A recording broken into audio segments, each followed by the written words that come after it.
अस्सलाम वालेकुम व्यूवर्स, मेरा नाम काशिफ है और आप देख रहे हैं मेरे YouTube channel electric online. Viewers, आज की जो वीडियो है बिल्कुल शॉर्ट सी वीडियो है और भाई शॉर्ट सा ही मशवरा है। आगे गर्मियां आ रही हैं तो हमने अपने अपने सीलिंग फैन यानी कि छत वाले पंखे की स्पीड को तो बढ़ाना ही होता है। तो भाई आपने क्या करना है, ये अभी मेरे पास एक पंखा आ गया है, इसको कह रहे हैं स्पीड कम है तो इसमें कैपेसिटर चेंज कर दें और बड़ा डाल दें। तो भाई यही आज की वीडियो इसी से रिलेटेड है। छोटा सा मशवरा आपको ये है कि ये देखें जी, पिछले सीज़न में इन्होंने, मैं आपको खोल के ये ज़रा दिखा देता हूँ। ये देखें जी, ये छत वाला पंखा है और ये देखें जी 3.5 आपको नज़र आ रहा होगा। ये अभी हमने इसमें नया कैपेसिटर डालना है और ये भी कौन सा डालना है जी, 3.5।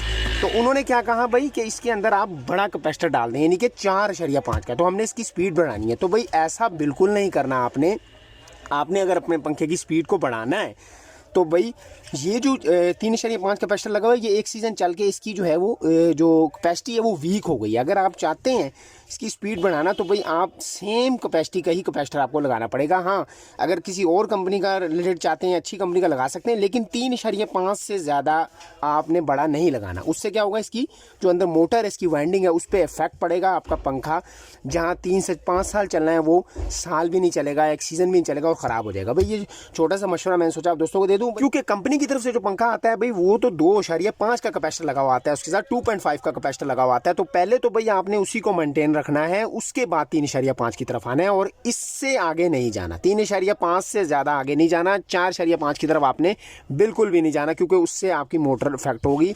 ये थी आज की वीडियो, छोटी सी टिप थी, मैंने सोचा आप दोस्तों के साथ शेयर कर ली। वीडियो पसंद आई, समझ में आई तो लाइक कीजिएगा, चैनल को सब्सक्राइब नहीं किया तो सब्सक्राइब कीजिएगा। मिलते हैं इंशाल्लाह नेक्स्ट वीडियो में। अल्लाह हाफिज़।